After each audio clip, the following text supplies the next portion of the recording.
To inspect and adjust the drive belt deflection on your Polaris RMK Khaos, follow these steps. Always measure drive belt deflection with both clutches at rest in their full neutral position. Park the snowmobile on a flat, level surface. Remove the left side panel by releasing the rubber strap and turning the 2 quarter-turn latches.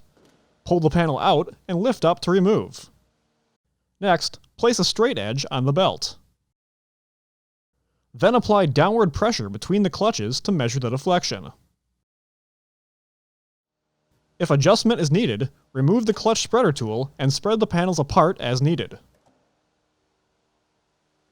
Next, loosen the jam nut on the belt width adjuster.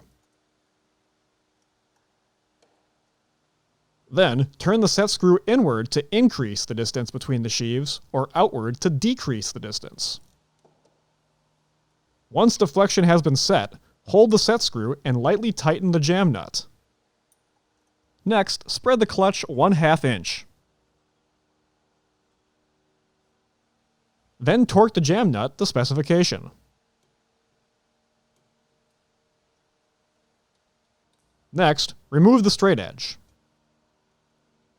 Then remove the clutch spreader tool while spinning the belt clockwise and reinstall the clutch spreader tool.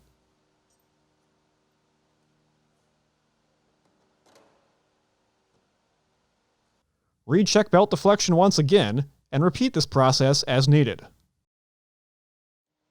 Next, reinstall the side panel by inserting the tabs at the bottom and top. Finally, secure the rubber strap and latch the 2 quarter-turn latches. For more information, see your authorized Polaris dealer or visit Polaris.com.